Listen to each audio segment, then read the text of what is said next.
The Urantia book, Section 3, The History of Urantia, Paper 61. The Mammalian Era on Urantia.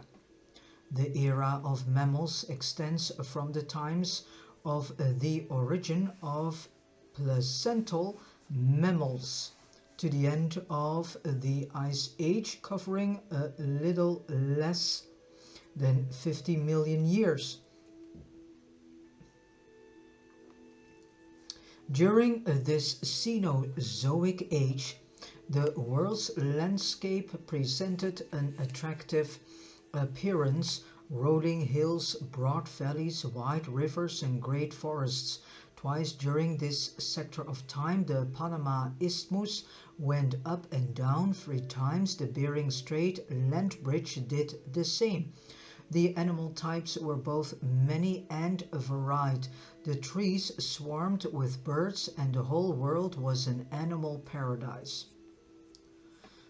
Notwithstanding the incessant struggle of the evolving animal species for supremacy, the accumulated deposits of the 5 periods of this 50 million year era contain the fossil records of the successive mammalian dynasties and lead right up through the times the actual appearance of man himself. 1. The new continental land stage, the age of early mammals. 50 million years ago, the land areas of the world were very generally above water or only slightly submerged. The formations and deposits of this period are both land and marine, but chiefly land. For a considerable time the land gradually rose but was simultaneously washed down to the lower levels and toward the seas. Early in this period and in North America the placental types of mammals suddenly appeared, and they constituted the most important evolutionary development up to this time. Previous orders of non-placental mammals had existed, but this new type sprang directly and suddenly from the pre-existent reptilian ancestor, whose descendants had persisted on down through the times of dinosaur decline. The father of the placental mammals was a small, highly active, carnivorous, springing type of dinosaur. Basic mammalian instincts began to be manifested in these primitive mammalian types. Mammals possess an immense survival advantage over all other forms of animal life in that they can 1. Bring forth relatively mature and well-developed offspring. 2. Nourish, nurture, and protect their offspring with affectionate regard. 3. Employ their superior brain power in self-perpetuation. 4. Utilize increased agility in escaping from enemies. And 5. Apply superior intelligence to environmental adjustment and adaptation. 45 million years ago, the continental backbones were elevated in association with a very general sinking of the coastlines. Mammalian life was evolving rapidly. A small reptilian egg-laying type of mammal flourished, and the ancestors of the later kangaroos roamed Australia. Soon there were small horses, fleet-footed rhinoceroses, tapirs with proboscises, primitive pigs, squirrels, lemurs, opossums, and several tribes of monkey-like animals. They were all small, primitive, and best suited to living among the forests of the mountain regions. A large ostrich-like land bird developed to a height of 10 feet and laid an egg 9 by 13 inches. These were the ancestors of the later gigantic passenger birds that were so highly intelligent and that one time transported human beings through the air. The Fendors. They were called Fendors. And this is actually, they tried through the movie Avatar to portray these birds. Bird-likes. The mammals of the early Cenozoic lived on land, under the water, in the air, and among the treetops. They had from 1 to 11 pairs of mammary glands. Mammary glands. Wow. And all were covered with considerable hair. They had from 1 to 11 pairs of mammary glands, and all were covered with considerable hair. In common with the later appearing orders, they developed 2 successive sets of teeth and possessed large brains in comparison to body size, but among them all no modern forms existed.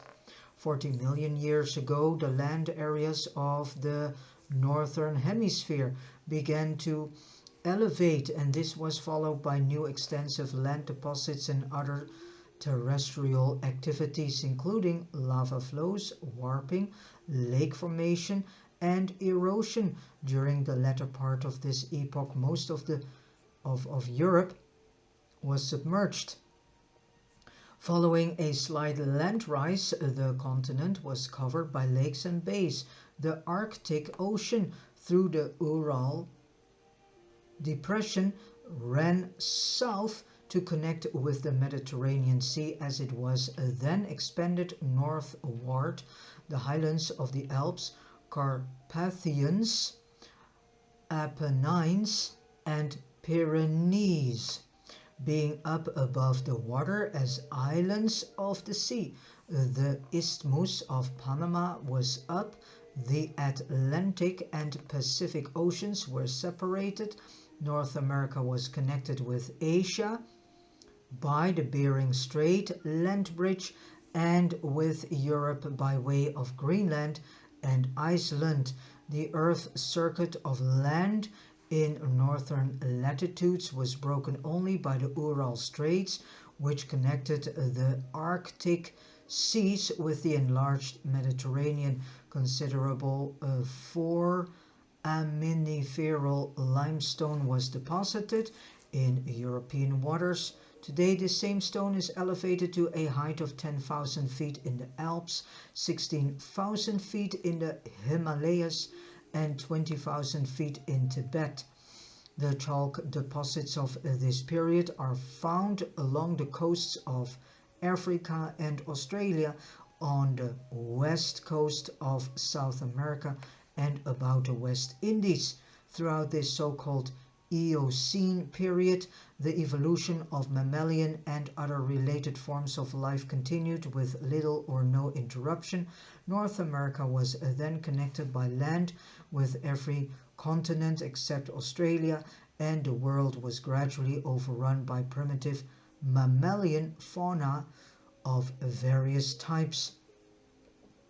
To the recent flood stage, the age of advanced mammals. This period was characterized by the further and rapid evolution of placental mammals, the more progressive forms of mammalian life developing during these times. Although the early placental mammals sprang from carnivorous ancestors, very soon herbivorous branches developed, and erelong omnivorous mammalian families also sprang up. The angiosperms were the principal food of the rapidly increasing mammals. The modern land flora, including the majority of present-day plants and trees, having appeared during earlier periods. 35 million years ago marks the beginning of the age of placental mammal and mammalian world domination. The southern land bridge was extensive, reconnecting then enormous Antarctic continent with South America, South Africa, and Australia. In spite of the massing of land in high latitudes, the world climate remained relatively mild because of the enormous increase in the size of the tropic seas, nor was the land elevated sufficiently to produce glaciers. Extensive lava flows occurred in Greenland and Iceland, some coal being deposited between these layers.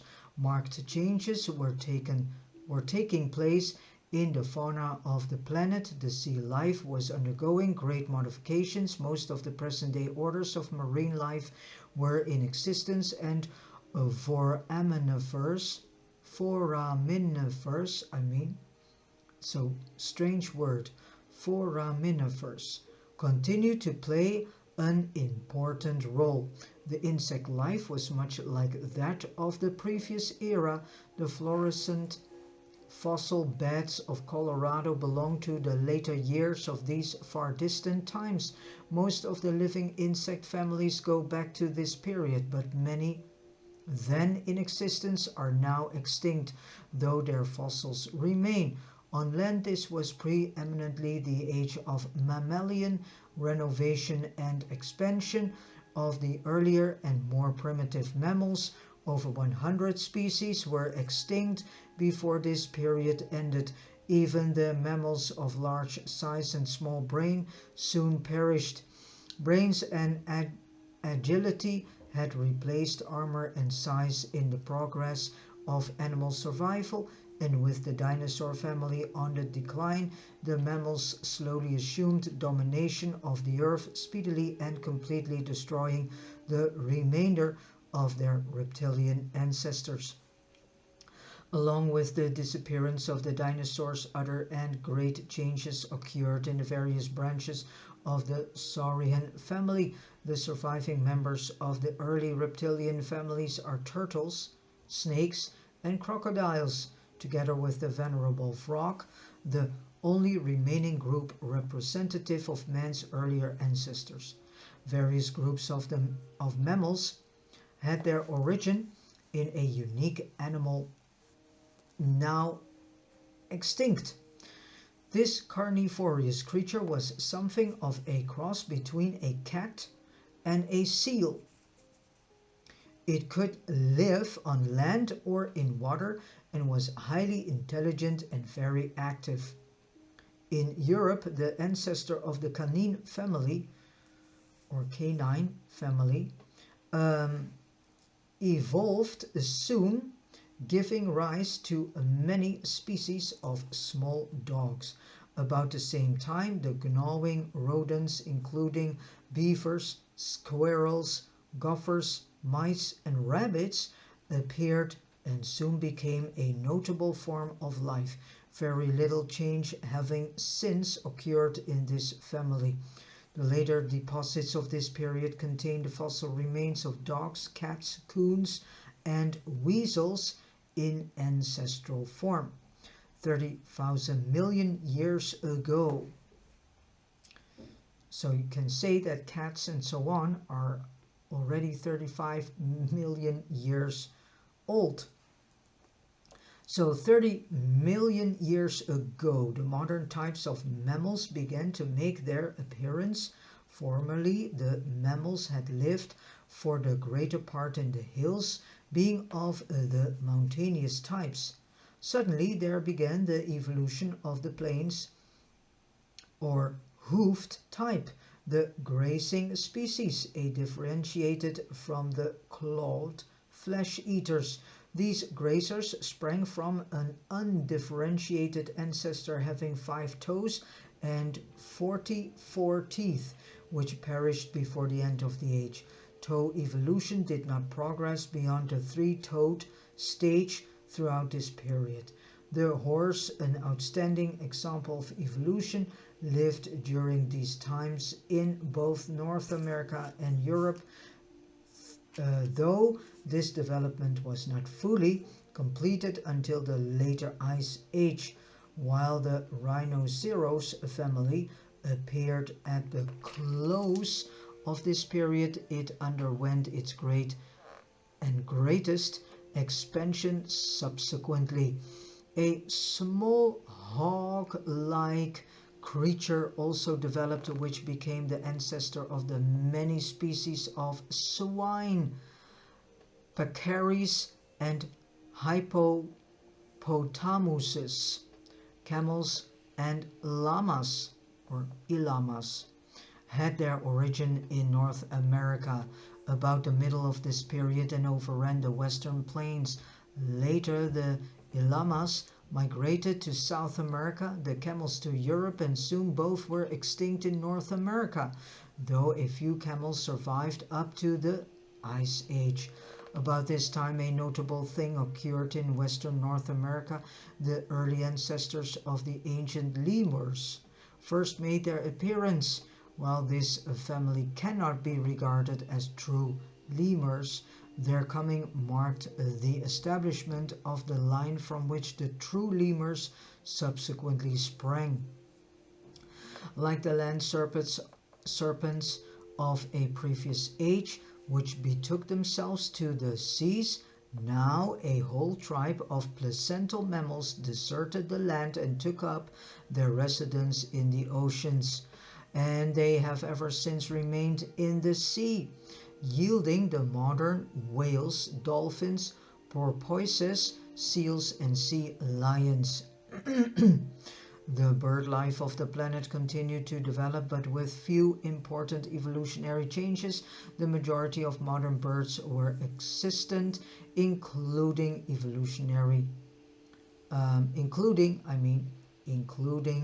gulls, herons, flamingos, buzzards, falcons, eagles, owls, quails, and ostriches. By the close of this Oligocene period, covering 10 million years, the plant life, together with the marine life and the land animals, had very largely evolved and was present on Earth much as today. Considerable specialization has subsequently appeared, but the ancestral forms of most living things were then alive. 3. The modern mountain stage, age of the elephant and the horse. Land elevation and sea segregation were slowly changing the world's weather, gradually cooling it, but the climate was still mild. Sequoias and magnolias grew in Greenland, but the subtropical plants were beginning to migrate southward. By the end of this period, these warm climate plants and trees had largely disappeared from the northern latitudes, their places being taken by more hardy plants and the deciduous trees. There was a great increase in the varieties of grasses, and the teeth of many mammalian species gradually altered to conform to the present-day grazing type. 25 million years ago, there was a slight land submergence following the long epoch of land elevation. The Rocky Mountain region remained highly elevated, so that the deposition of erosion material continued throughout the lowlands. To the east, the Sierras were well re-elevated. In fact, they have been rising ever since. The Great 4-Mile Vertical Fault in the California region dates from this time. 20 million years ago was indeed the golden age of mammals. The Bering Strait land bridge was up, and many groups of animals migrated to North America from Asia, including the four-tusked mastodons, short-legged rhinoceroses, and many varieties of the cat family. Wow, many varieties of the cat family. So old is the cat family. Wow, 30 million years old. The first deer appeared in North America was soon overrun by ruminants, deer, oxen, camels, bison, and several species of rhinoceroses, but the giant pigs, more than 6 feet tall, became extinct. The huge elephants of this and subsequent periods possessed large brains as well as large bodies, and they soon overran the entire world except Australia. For once the world was dominated by a huge animal with a brain sufficiently large to enable it to carry on. Confronted by the highly intelligent life of these ages, no animal the size of an elephant could have survived unless it had possessed a brain of large size and superior quality. In intelligence and adaptation, the elephant is approached only by the horse and is surpassed only by man himself. Even so, of the 50 species of elephants in existence at the opening of this period, only 2 species have survived, and probably these are the 2 species that are still alive and are being threatened also with extinction.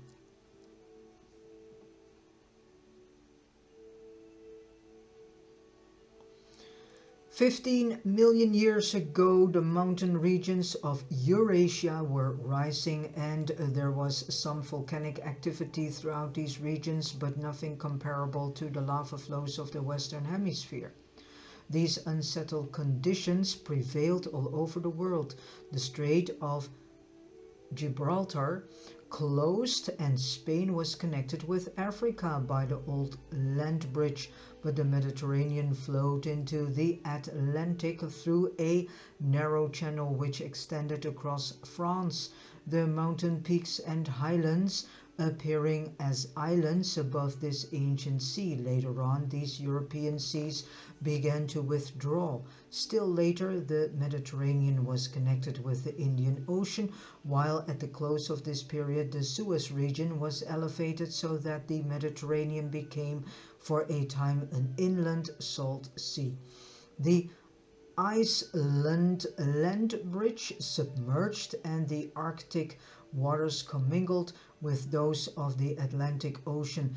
The Atlantic coast of North America rapidly cooled, but the Pacific coast remained warmer than at present. The great ocean currents were in function and affected climate much as they do today. Mammalian life continued to evolve. Enormous herds of horses joined the camels on the western plains of North America. This was truly the age of horses as well as of elephants. The horse's brain is next in animal quality to that of the elephant, but in one respect it is decidedly inferior, for the horse never fully overcame the deep-seated propensity to flee when frightened. The horse lacks the emotional control of the elephant, while the elephant is greatly handicapped by size and lack of agility. During this period, an animal evolved which was somewhat like both the elephant and the horse, but it was soon destroyed by the rapidly increasing cat family. As Urantia is entering the so-called horseless age, you should pause and ponder what this animal meant to your ancestors. Man first used horses for food, then for travel, and later in agriculture and war. The horse has long served mankind and has played an important part in the development of human civilization. So we should treat the horse with a bit more respect than we do nowadays. The biologic developments of this period contributed much toward the setting of the stage for the subsequent appearance of man in Central Asia. The true types of both the primitive monkey and the gorilla evolved, having a common ancestor now extinct. But neither of these species is concerned in the line of living beings which were, later on, to become the ancestors of the human race. The dog family was represented by several groups, notably wolves and foxes, the cat tribe by panthers and large saber-toothed tigers, the latter first evolving in North America. The modern cat and dog families increased in numbers all over the world. Weasels, martens, otters and raccoons thrived and developed throughout northern latitudes. And the most sad part of it all is that humankind is now rapidly erasing the wolves, so the wild dogs, also the hyenas and so on. So humanity should wake up and really should stop destroying so many animal lives. They do this out of pleasure also, but also by the enormous almost 24-hour spraying of the air. I know that they are dropping deliberately all these, I call them the fallen humans, who have a cold, darkened, evil heart, mind and soul. They are also spreading in many areas in the world rabies droplets to infect wildlife. What many people do not know is that also many wildlife in Africa and other places in the world have been chipped already, so that humanity can destroy these animals from the inside out. Humanity should wake up and should heal themselves from a tremendous sickness that they have, and this is a psychological sickness that is in them, and this sickness needs to be healed. Birds continue to evolve, though few marked changes occurred. Reptiles were similar to modern types: snakes, crocodiles and turtles. Thus drew to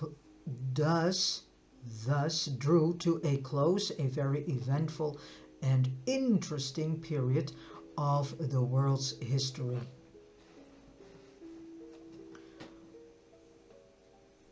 This age of the elephant and the horse is known as the Miocene. 4. The recent continental elevation stage, the last great mammalian migration. This is the period of pre-glacial land elevation in North America, Europe and Asia. The land was greatly altered in topography, mountain ranges were born, streams changed their courses and isolated volcanoes broke out all over the world. 10 million years ago began an age of widespread local and 10 million years ago began an age of widespread local land deposits on the lowlands of the continents, but most of these sedimentations were later removed. Much of Europe at this time was still underwater, including parts of England, Belgium and France, and the Mediterranean Sea covered much of northern Africa. In North America, extensive depositions were made at the mountain bases, in lakes and in the great land basins. These deposits average only about 200 feet, are more or less colored, and fossils are rare. Two great freshwater lakes existed in western North America. The Sierras were elevating. Shasta, Hood, and Mount Rainier were beginning their mountain careers. So Mount Shasta, Mount Hood and Mount Rainier are 10 million years old. But it was not until the subsequent ice age that North America began its creep toward the Atlantic Depression. For a short time, all the land of the world was again joined, excepting Australia, and the last great worldwide animal migration took place. North America was connected with both South America and Asia, and there was a free exchange of animal life. Asiatic sloths, armadillos, antelopes, and bears entered North America, while North American camels went to China. Rhinoceroses migrated over the whole world except Australia and South America, but they were extinct in the Western Hemisphere by the close of this period. In general, the life of the preceding period continued to evolve and spread.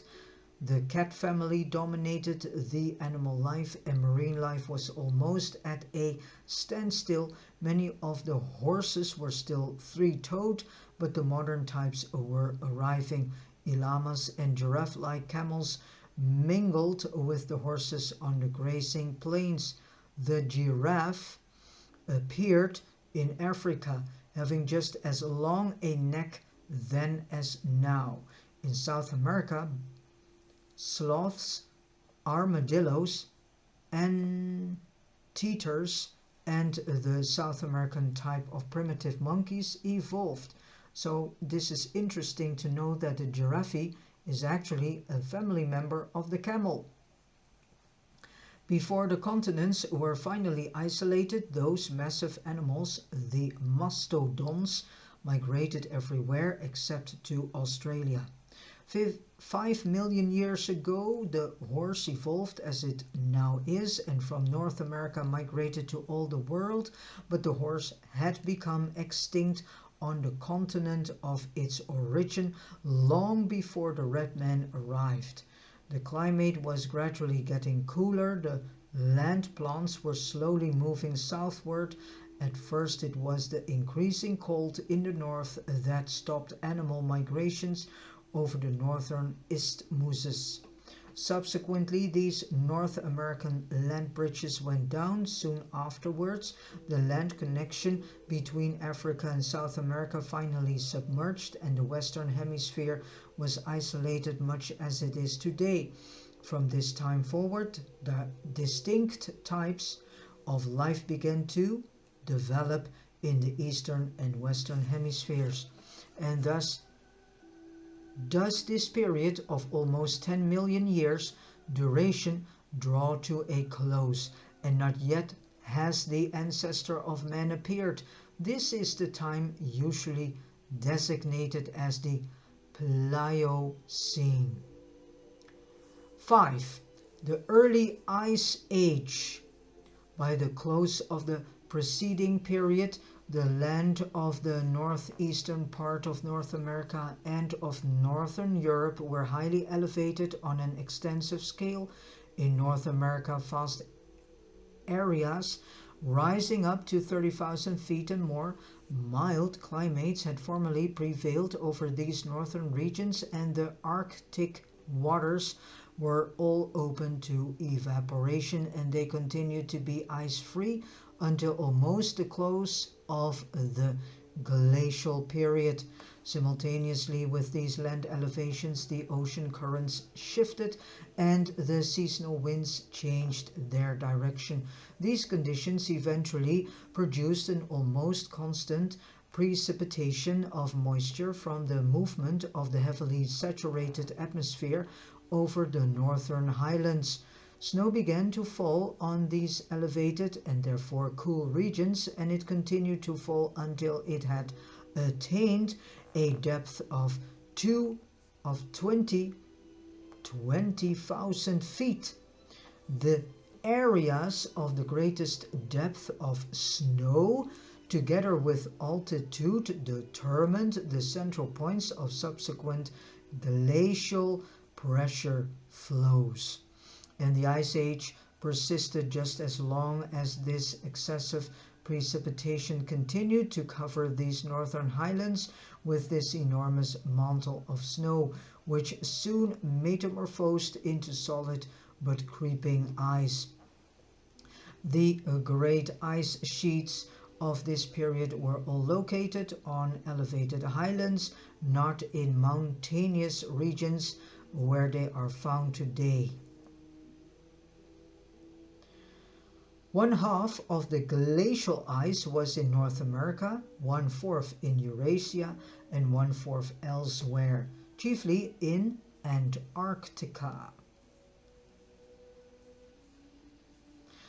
Africa was little affected by the ice, but Australia was almost covered with the Antarctic ice blanket. The northern regions of this world have experienced 6 separate and distinct ice invasions, although there were scores of advances and recessions associated with the activity of each individual ice sheet. The ice in North America collected in 2 and later 3 centers. Greenland was covered and Iceland was completely buried beneath the ice floe. In Europe, the ice at various times covered the British Isles, excepting the coast of southern England, and it overspread western Europe down to France. 2 million years ago, the first North American glacier started its southern advance. The Ice Age was now in the making, and this glacier consumed nearly 1 million years in its advance from and retreat back towards the northern pressure centers. The central ice sheet extended south as far as Kansas. The eastern and western ice centers were not then so extensive. 1.5 million years ago, the first great glacier was retreating northward. In the meantime, enormous quantities of snow have been falling on Greenland and on the northeastern part of North America. And along this eastern ice mass began to flow southward. This was the second invasion of the ice. These first 2 ice invasions were not extensive in Eurasia. During these early epochs of the Ice Age, North America was overrun with mastodons, woolly mammoths, horses, camels, deer, musk, oxen, bison, ground sloths, giant beavers, saber-toothed tigers, sloths as large as elephants, and many groups of the cat and dog families. But from this time forward, they were rapidly reduced in numbers by the increasing cold of the glacial period toward the close of the Ice Age. The majority of these animal species were extinct in North America. Away from the ice, the land and water life of the world was a little changed. Between the ice invasions, the climate was about as mild as at present, perhaps a little warmer. The glaciers were, after all, local phenomena, though they spread out to cover enormous areas. The coast-wise climate varied greatly between the times of glacial inaction and those times when enormous icebergs were sliding off the coast of Maine into the Atlantic, slipping out through Puget Sound into the Pacific, and thundering down Norwegian fjords into the North Sea. And then 6. Primitive man in the Ice Age. The great event of this glacial period was the evolution of primitive man, slightly to the west of India, on land, now underwater, and among the offspring of Asiatic migrants of the older North American lemur types. The dawn mammals suddenly appeared. These small animals walked mostly on their hind legs, and they possessed large brains in proportion to their size and in comparison with the brains of other animals. In the 17th generation of this order of life, in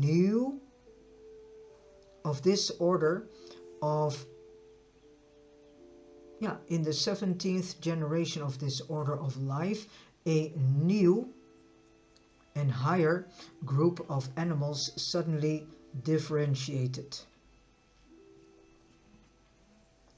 These new mid-mammals, almost twice the size and height of their ancestors and possessing proportionately increased brain power, had only well established themselves when the primates, the third vital mutation, suddenly appeared. At this same time, a retrograde development within the mid-mammal stock gave origin to the simian ancestry, and from that day to this the human branch has gone forward by progressive evolution, while the simian tribes have remained stationary or have actually retrogressed. 1 million years ago, Urantia was registered as an inhabited world. A mutation within the stock of the progressing primates suddenly produced two primitive human beings, the actual ancestors of mankind. This event occurred at about the time of the beginning of the third glacial advance. Thus it may be seen that your early ancestors were born and bred in a stimulating, invigorating and difficult environment, and the sole survivors of these Urantia aborigines, the Eskimos, even now prefer to dwell in frigid northern climates and climes.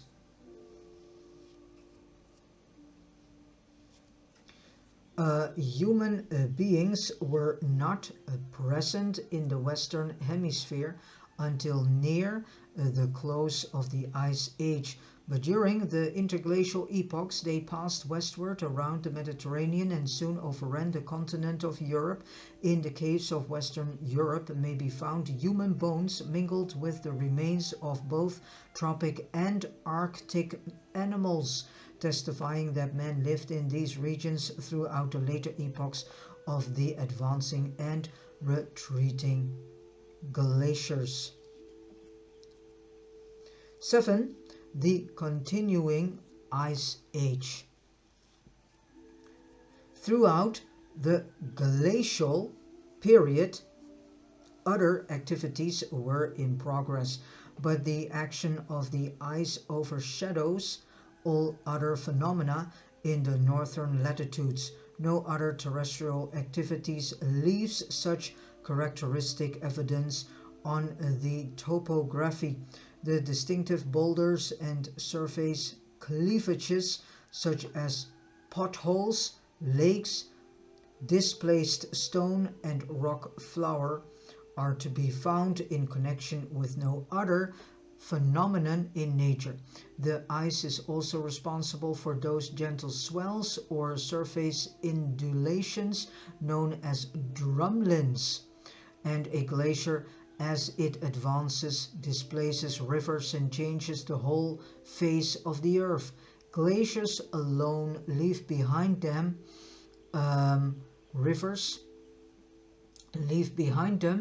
those telltale drifts, the ground lateral and terminal moraines.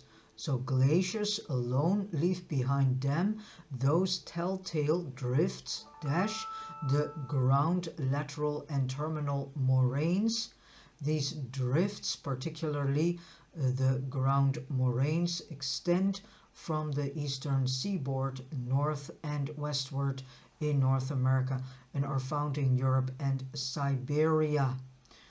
750 million years ago, the fourth ice sheet, a union of the North American central and eastern ice fields, was well on its way south.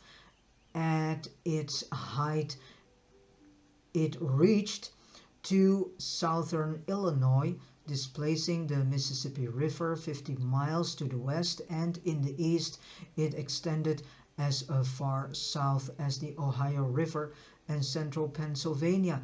In Asia, the Siberian ice sheet made its southernmost invasion, while in Europe the advancing ice stopped just short of the mountain barrier of the Alps. 500,000 years ago,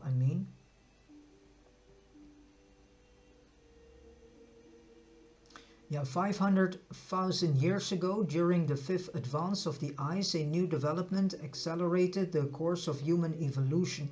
Suddenly, and in one generation, the six-colored races mutated from the aboriginal human stock. This is a doubly important date, since it also marks the arrival of the planetary prince. In North America, the advancing fifth glacier consisted of a combined invasion by all three ice centers. The eastern lobe, however, extended only a short distance below the St. Lawrence Valley, and the western ice sheet made little southern advance, but the central lobe reached south to cover most of the state of Iowa. In Europe, this invasion of the ice was not so extensive as the preceding one. 250,000 years ago, the sixth and last glaciation began, and despite the fact that the northern highlands had begun to sink slightly, this was the period of greatest snow deposition on the northern ice fields. In this invasion, the three great ice sheets coalesced into one vast ice mass, the largest of all ice invasions in North America. The ice moved south over 1,500 miles from its pressure centers, and North America experienced its lowest temperatures.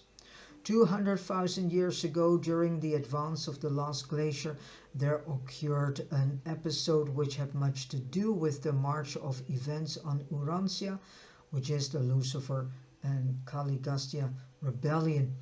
Better said, the Lucifer rebellion, and because Caligastia, our former planetary prince, participated in this rebellion, we also speak of the of the Caligastia rebellion here taking place on Urantia.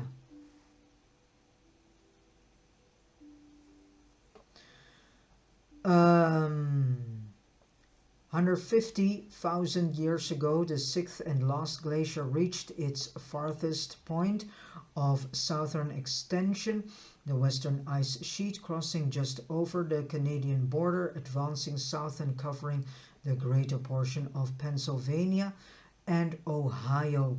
This is the glacier that sent forth the many tongues or ice lobes which carved out the present-day lakes, great and small. During its retreat, the North American system of Great Lakes was produced, and Urantian geologists have very accurately deduced the various stages of this development and have correctly surmised that these bodies of water did, at different times, empty first into the Mississippi Valley, then eastward into the Hudson Valley, and finally by a northern route into the St. Lawrence.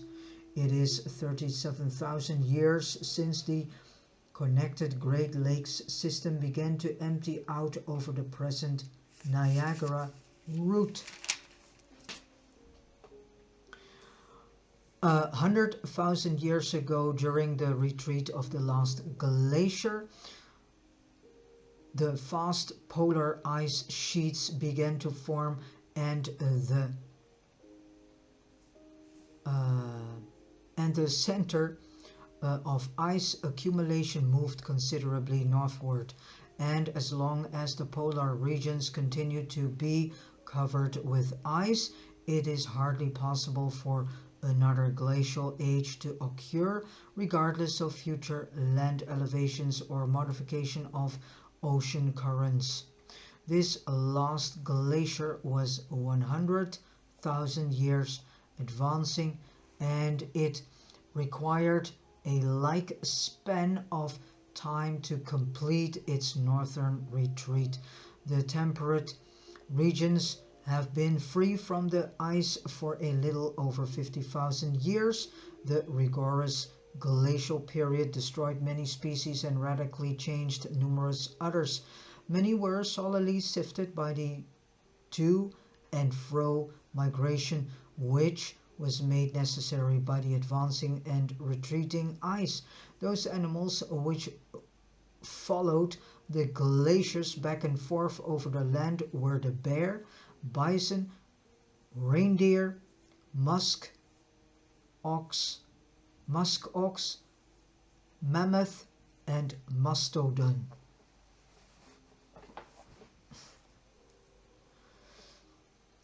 The mammoth sought the open prairies, but the mastodon preferred the sheltered fringes of the forest regions. The mammoth, until a late date, ranged from Mexico to Canada. The Siberian variety became wool-covered. The mastodon persisted in North America until exterminated by the red man, much as the white man later killed off the bison. In North America, during the last glaciation, the horse, tapir, llama, and saber-toothed tiger became extinct. In their places, sloths, armadillos, and water hogs came up from South America. The enforced migration of life before the advancing ice led to an extraordinary commingling of plants and of animals, and with the retreat of the final ice invasion, many Arctic species of both plants and animals were left stranded high upon certain mountain peaks whither they had journeyed to escape destruction by the glacier. And so today these dislocated plants and animals may be found high up to the Alps of Europe and even on the Appalachian Mountains of North America. The Ice Age is the last completed geologic period. The so-called Pleistocene